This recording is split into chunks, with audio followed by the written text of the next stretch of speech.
Break के बाद स्वागत है आपका। तो सबसे बड़े जादूगर का जादू चल गया, जीत हुई दोनों प्रत्याशियों की। नीरज डांगी की जीत के बाद उनके घर पर खुशी का माहौल है। परिजनों ने एक दूसरे का मुंह मीठा करवाकर बधाई दी। इस दौरान न्यूज 18 राजस्थान से बातचीत करते हुए उनकी पत्नी की आंखों से खुशी के आंसू तक छलक आए। डांगी के परिजनों से बात की न्यूज 18 संवाददाता दीपक व्यास ने। नीरज जी की जो पत्नी है उनकी आंखों के अंदर खुशी के आंसू हैं। आप यहाँ पर तस्वीरें देख सकते हैं कि बिल्कुल ये जो आंख में जो आंसू है बिल्कुल खुशी के हैं। मैम, एक लंबा संघर्ष उन्होंने किया था नीरज जी ने, अब उसके बाद में 25 साल का लगभग उनका राजनीति में संघर्ष और उसके बाद में उन्होंने जीत दर्ज की है यहाँ पर। अरे बहुत संघर्ष किया है उन्होंने, हर चीज के लिए संघर्ष किया है, जनता के लिए बहुत संघर्ष किया है। जब कांग्रेस की सरकार नहीं होती थी तब भी उन्होंने हार के भी 500 करोड़ से ज्यादा के काम करवाए अपने क्षेत्र में। हर चीज में संघर्ष किया है, चाहे परिवार के लिए हो, चाहे राजनीति में हो, चाहे पढ़ाई में हो, चाहे और किसी क्षेत्र में हो, उन्होंने हमेशा संघर्ष किया है। ईश्वर ने उन्हें संघर्ष का फल दिया है। आज मेरे लिए बहुत बड़ा दिन है, मैं तहे दिल से धन्यवाद करती हूँ। आज उन्होंने हमारी सब मनोकामनाएं पूरी करी है। आज हम लोग बहुत ज्यादा खुश हैं, सब बहुत ज्यादा खुश है हमारे परिवार में। बिल्कुल, परिवार के लोग काफी खुश हैं। नीरज जी की जो माँ है वो भी हमारे साथ मौजूद है। काफी बड़ी जीत दर्ज की है आपके बेटे नीरज जी ने और काफी संघर्ष भी किया था उन्होंने राजनीति में। बड़ी बेटी ये कुछ बहुत दूसरे नंबर, तीसरे नंबर, 5वें नंबर और 4 बेटा, एक बेटा। जीत गए नीरज जी, किस तरीके से उनकी जीत को देखते हैं? और नीरज भाई जीते हो तो विरोध आयो, जीते हो कछो गहलोत विधानसभा रो अध्यक्ष बनायो और राज्यसभा का मेंबर बना दिया। और पापा जी नी विरोध आया था, डॉक्टर साहब, हाँ डॉक्टर साहब नी विरोध आया था देसूरी से। बिल्कुल। और जी और जीतिया इतनी बार, 4 बार, 5 बार। और पापा जी के बाद अभी नीरज भाई का नंबर आया 50 साल बाद। हाँ बिल्कुल। तो नीरज डांगी जी के जो पिताजी थे वो भी मंत्री रहे हुए हैं और उसके बाद में अब उन्होंने उस विरासत को आगे बढ़ाते हुए राज्यसभा की तरफ कूच किया और राज्यसभा के चुनाव में जीत दर्ज उन्होंने यहाँ पर की है। नीरज जी की बड़ी बहन, एक और बड़ी बहन अभी हमारे साथ मौजूद है। आप बताइए, छोटे भाई को बिल्कुल इतनी ऊंचाई पर जाते हुए देखते हुए किस तरीके की खुशी है? देखिए, सभी ने सब कुछ कह दिया, मेरे पास ज्यादा कुछ बचा नहीं, लेकिन बस इतना ही 2 शब्द कहूंगी। हमें खुशी मिली इतनी कि मन में ना समाए, बस इससे ज्यादा मैं कुछ कह नहीं सकती। बस शब्द ही नहीं है हमारे पास खुशी के, बस बहुत ज्यादा खुशी है हमें, बहुत ज्यादा। आप बताइए मैम। हम अपनी खुशी को बयान नहीं कर सकते और बस खुशी सबसे ज्यादा इस चीज इसकी है कि मेरा भाई बहुत कुछ करेगा इस देश के लिए और सारी जनता के लिए, जैसे मेरे पिताजी ने किया राजस्थान सरकार में रहते हुए, और उतना ही मुझे आत्मविश्वास के साथ मैं कह सकती हूँ कि मेरा भाई बहुत कुछ करेगा। बिल्कुल, जो इनके भाई हैं वो बिल्कुल बहुत कुछ करेंगे, ये साफ तौर पर इनके परिजन, नीरज डांगी जी के परिजन कहते हुए दिख रहे हैं। उनकी पत्नी के तो आंख से जो आंसू है वो तक छलक उठे। उन्होंने कहा कि आज का दिन उनके लिए काफी बड़ा दिन है। कैमरा पर्सन अमनदीप के साथ दीपक व्यास, न्यूज 18 राजस्थान, जयपुर। कांग्रेस ने तय दोनों सीटें जीत तो ली। बीजेपी का भी एक उम्मीदवार राज्यसभा का दंगल जीतने में सफल रहा। हालांकि बीजेपी का 2 उम्मीदवार उतारने का दांव सफल नहीं हो पाया और ओंकार सिंह लखावत कांग्रेस के नीरज डांगी को मात नहीं दे पाए।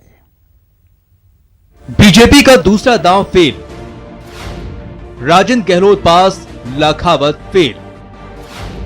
मरुद्रा में बीजेपी नीति को मिली मात। 2 कैंडिडेट नहीं उतारते तो आप ये माइक चलाते क्या? आप सब लोगों का इतने दिन तक ये धंधा चलता क्या? राज्यसभा के रण में बीजेपी की फेल हुई रणनीति का यूं बचाव करते नजर आए विधानसभा में नेता प्रतिपक्ष गुलाब चंद कटारिया। बीजेपी को मरुद्रा में 1 सीट पर जीत मिली है, उसके बारे में आपको बताएंगे, लेकिन पहले एक बार फिर से सुनिए राज्यसभा के रण में बीजेपी की रणनीति का सच। उनका भी धंधा चला और हमने उनको कम से कम मजबूर कर लिया कि जिन आश्वासनों पर उन्होंने लोगों को अपने साथ रखा है उसकी पूर्ति करो। हमें क्या मजबूर करे यार, हम तो 1 सीट ही वाले थे, हम तो 2 पे जा हमें क्या मजबूर करेंगे वो। हालांकि ये बीजेपी के लिए फेस सेविंग बयान भी हो सकता है, क्योंकि समीकरण पक्ष में न होने के बाद भी बीजेपी ने अपना दूसरा उम्मीदवार उतारा, जिससे राजस्थान में राज्यसभा के लिए चुनाव कराने पड़े और कांग्रेस खेमे में बेचैनी बढ़ी। कांग्रेस का आरोप है कि बीजेपी ने जोड़ तोड़ के लिए दूसरा उम्मीदवार उतारा, लेकिन दांव फेल रहा। और सच्चाई ये है कि जिस प्रकार का बहुमत भारतीय राष्ट्रीय कांग्रेस के पास राजस्थान में है, जो स्नेह और आशीर्वाद राजस्थान की रणबांकुरी जनता का हमें मिला है, वो कभी कोई भी षड्यंत्रकारी ताकत न धूमिल कर सकती, न तरक्की की उस दौड़ को रोक सकती। निश्चित रूप से हमारे नेता राहुल गांधी जी को जन्मदिन के ऊपर एक तोहफा है, और जो भारतीय जनता पार्टी ने जो कुछ कुचेष्टा करनी थी, जो षड्यंत्र रचना था, वो रच लिया, लेकिन उनको उल्टी मुंह की खानी पड़ी। हालांकि बीजेपी के नेता इसे पार्टी का आदेश बताकर अब पल्ला झाड़ते नजर आ रहे हैं। हम हमारी पार्टी के लिए हमारा लोगों के सामने बताने की आवश्यकता है। आज जो हमारी पार्टी के, अभी हम विपक्ष में हैं, हमारे गिनती के एमएलए हैं ना 75, तो हम ऐसा क्यों बात कह दें कि साहब हम 75 से अधिक मान के चुनाव लड़ रहे थे। ऐसा नहीं, हमारे पास अतिरिक्त वोट था। हमने कहा ये सब विषय जनता के सामने आने चाहिए। ओंकार सिंह तो जीतने में कामयाब नहीं हो पाए, लेकिन बीजेपी के टिकट पर राजेंद्र गहलोत ने राज्यसभा की सीट पक्की कर ली। हालांकि वोट के समीकरण के मुताबिक राजेंद्र गहलोत की जीत पक्की थी। आइए आपको बताते हैं राजेंद्र गहलोत के बारे में। वर्तमान में प्रदेश उपाध्यक्ष हैं, जोधपुर के सरदारपुरा से 2 बार विधायक रहे, भैरव सिंह शेखावत सरकार में जल मंत्री रहे, यूआईटी चेयरमैन रहे हैं गहलोत। 1996 में जोधपुर के बीजेपी जिलाध्यक्ष रहे, बीजेपी युवा मोर्चा के प्रथम प्रदेश अध्यक्ष रहे, बीजेपी संगठन चुनाव के प्रदेश चुनाव अधिकारी रहे। आपातकाल में जेल गए थे राजेंद्र गहलोत। बहरहाल राज्यसभा के दंगल के तीनों विजेता सामने आ चुके हैं। प्रदेश ने पिछले कई दिनों से जबरदस्त सियासी हलचल देखा और बयानबाजी का दौर भी चला। अब दंगल खत्म हो चुका है, परिणाम वही है जिसका अनुमान पहले से तय था। Bureau report, news 18 network. Govardhan मेरे सहयोगी हमारे साथ सीधा जुड़ गए हैं और सुबह से लगातार तमाम तस्वीरें, तमाम अपडेट्स आप तक पहुंचा रहे हैं। गोवर्धन, जश्न अब मनाया जा रहा होगा, हालांकि परिणाम इतना प्रत्याशित नहीं है, लेकिन फिर भी जीत होती है।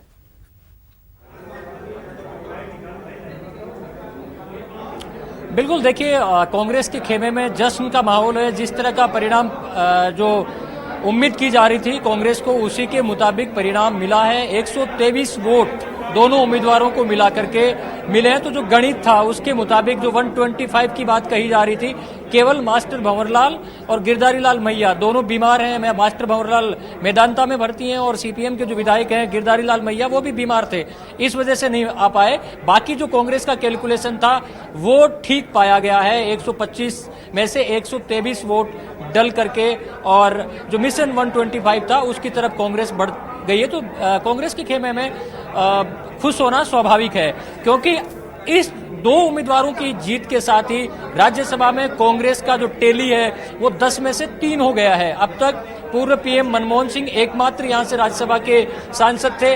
अब राज्यसभा से राजस्थान से 3 सीट हो गई है। पूर्व प्रधानमंत्री मनमोहन सिंह, केसी वेणुगोपाल और नीरज डांगी, ये तीनों प्रदेश का अपर हाउस में प्रतिनिधित्व करेंगे। तो 3 सीट कांग्रेस के खाते से राज्यसभा में हो गई है। ये एक बड़ी बात कांग्रेस के लिए खुश होने वाली है। साथ ही बीजेपी पर जो खरीद फरोख्त के आरोप लगे थे, आज बीजेपी खेमे को एक झटका तब लगा जब उनका एक वोट रिजेक्ट हो गया। आमतौर पर बीजेपी के नेताओं को और बीजेपी के विधायकों को हाईली एजुकेटेड माना जाता है, उनकी ट्रेनिंग बहुत हाईली क्वालिफाइड वाली ट्रेनिंग मानी जाती है। उनको 2 दिन तक ट्रेनिंग दी गई थी। इसके बावजूद एक विधायक ने राजेंद्र गहलोत और ओंकार सिंह लखावत दोनों को पहली प्रायोरिटी का वोट दे दिया और नतीजा ये हुआ कि वो एक वोट खारिज हो गया। देखिए, इस एक वोट से कोई ज्यादा हार जीत पे अंतर नहीं पड़ रहा था, लेकिन पार्टी की प्लानिंग और पार्टी की जो दक्षता है नेताओं की, वो सवालों के घेरे में आती है। इस तरह की गलतियों को राजनीति में बहुत अप्रत्याशित माना जाता है, छोटी मोटी गलतियां नहीं माना जाता। तो पार्टी के लिए काफी एक असहज करने वाली स्थिति उस एक वोट की वजह से हुई है। ओंकार सिंह लखावत को 20 वोट के करीब मिले, वरना उनको 21 वोट मिलते। एक वोट खारिज होने का नुकसान ओंकार सिंह लखावत को उठाना पड़ा। इस जीत के भी कई मायने हैं। 2 इन सीटों पर जीत से और 123 वोट लेने से कांग्रेस ये साबित करने में कामयाब हो गई है कि रणनीति में वो बीजेपी से कम नहीं है। आमतौर पर होता यह है कि ऐसे माहौल में जब केंद्र में बीजेपी की सरकार है, एनडीए की सरकार है, तो कांग्रेस के राज्यों में, बहुत सारे राज्यों में सेंध लग रही है, चाहे छत्तीसगढ़ हो, चाहे गुजरात हो, चाहे मध्य प्रदेश हो, बाकी जगहों पर ये दबदबा नहीं देखा गया जिस तरह की जीत राजस्थान से कांग्रेस के दोनों उम्मीदवारों को मिली है। तो कांग्रेस के खेमे में उत्साह का माहौल होना स्वाभाविक है और इसका राष्ट्रीय स्तर पर मैसेज जरूर जाएगा, ये कांग्रेस के नेताओं का मानना है। इसके साथ ही बड़ी बात यह भी है कि केसी वेणुगोपाल जो कांग्रेस के संगठन महासचिव है, वो राजस्थान का प्रतिनिधित्व करेंगे राज्यसभा में। तो एक लीडरशिप के हिसाब से भी राजस्थान कांग्रेस के लिए एक बड़ी बात है।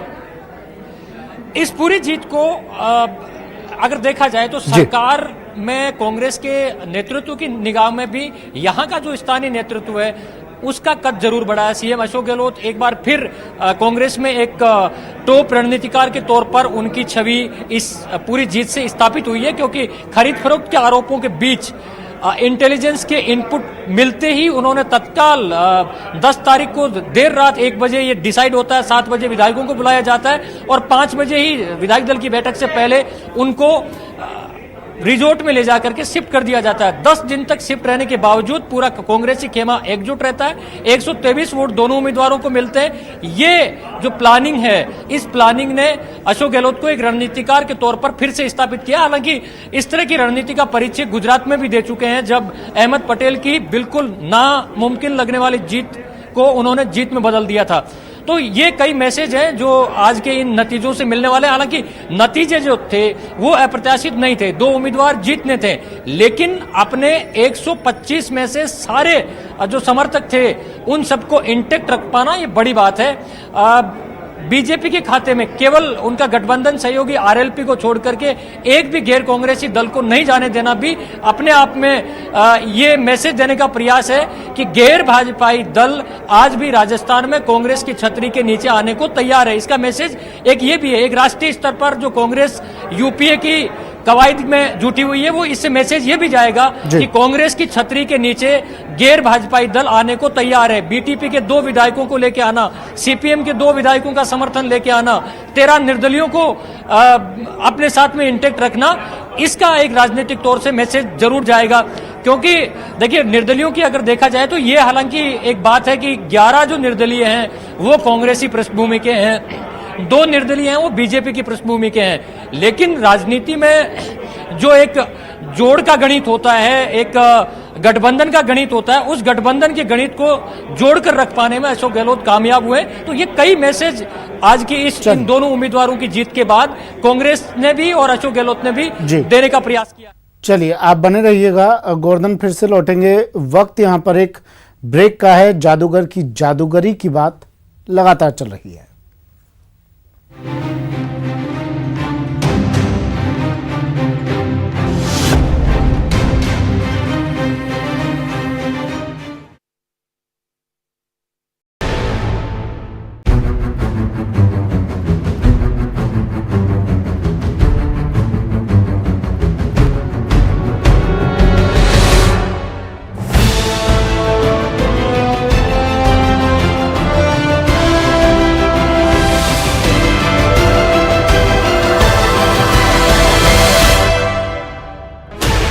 Sixteen channels, 15 languages, 26 states, 1,200 plus reporters, 66.9 crore viewers. India's largest news network, News 18 Network.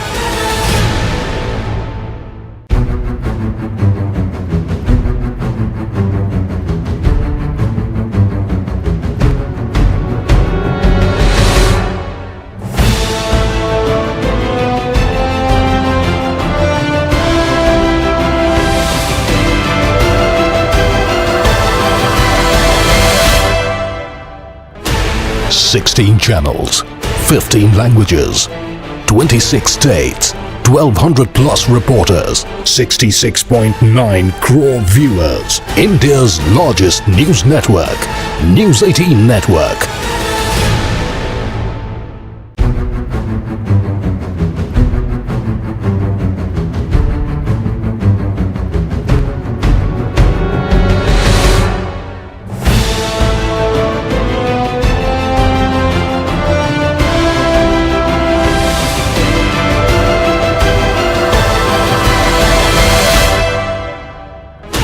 16 channels, 15 languages, 26 states, 1200 plus reporters, 66.9 crore viewers. India's largest news network, News 18 Network.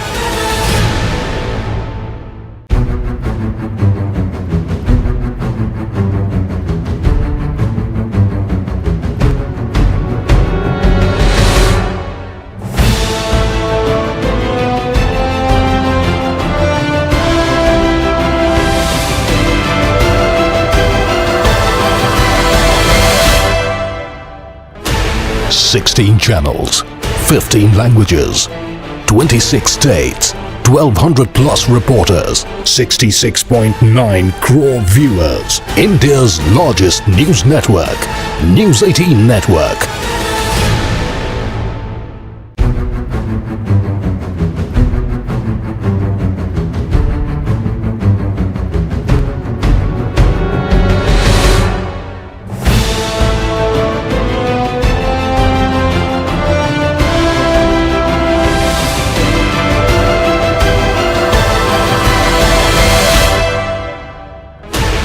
Sixteen channels, 15 languages, 26 states, 1200 plus reporters, 66.9 crore viewers. India's largest news network, News 18 Network.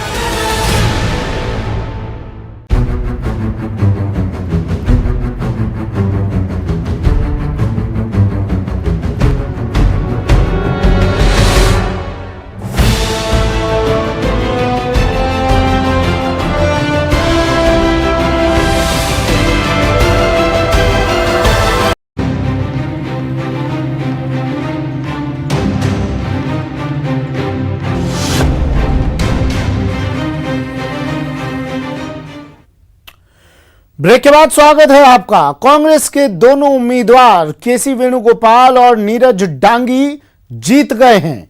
प्रदेश प्रभारी अविनाश पांडे ने भी दोनों जीते हुए उम्मीदवारों को बधाई दी और बीजेपी पर जमकर निशाना साधा।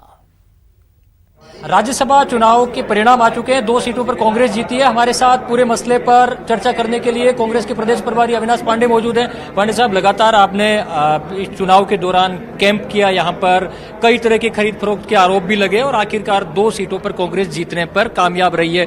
ये चुनाव परिणाम राजनीतिक तौर से क्या मैसेज देने वाले हैं? क्या पहली प्रतिक्रिया आपकी? बहुत सही आपने कहा कि राजस्थान के इन 2 जो राज्यसभा के सीटें माननीय वेणुगोपाल जी और नीरज डांगी जी की जो विजय मिली है, इसमें एक चीज तो निश्चित रूप से है कि जो षड्यंत्र, जो योजना भारतीय जनता पार्टी ने राजस्थान में कांग्रेस की चुनी हुई सरकार को कमजोर करने के लिए और एमएलएस की खरीद फरोख्त करने की जो कोशिश की, वो ना ही सिर्फ निंदनीय है, लेकिन जिस साहस से सभी एमएलएस ने, सभी विधायकों ने एकजुटता के साथ इसका मुकाबला किया और उनकी एक भी किसी प्रलोभन में ना आते हुए एकजुट होकर खड़े रहे, उसके लिए कांग्रेस विधायक दल, हमारे स्वतंत्र एमएलएस, हमारे बीटीपी के विधायकगण और सभी सहयोगी दल जिनने कांग्रेस को मदद किया, सीपीएम, मैं उन सबका धन्यवाद भी करता हूं। और विश्वास इस चीज से बड़ा हुआ है कि यह एकता जो है वो निश्चित रूप से राजस्थान की राजनीति में स्थिरता आएगी, मजबूती आएगी और राजस्थान प्रगति की ओर और आने वाली किसी भी मुसीबतों का सामना करने के लिए तैयार है। और जनता की जो अपेक्षा है, जनता के जो कार्यक्रम है, जनता के लिए जो योजना है, उसको सफल तरीके से अमल करने के लिए सरकार और ज्यादा तत्पर और ज्यादा जोश के साथ काम करे। अब आगे क्या? क्योंकि राजनीति में कभी चीजें रुकती नहीं है। अब कयास इस बात के भी लगाए जा रहे हैं कि क्या मंत्रिमंडल विस्तार होगा, क्या राजनीतिक नियुक्तियां होंगी, आगे क्या? निश्चित रूप से ये सतत चलने वाली प्रक्रिया है और समय समय पर लोगों के कामों का अवलोकन भी होता है और अवलोकन के बाद में निरंतर उसमें कुछ न कुछ बदलाव भी आते हैं। जो लोगों ने ईमानदारी से अच्छा काम किया है उनको आगे में और बेहतर मौके दिए जाएंगे।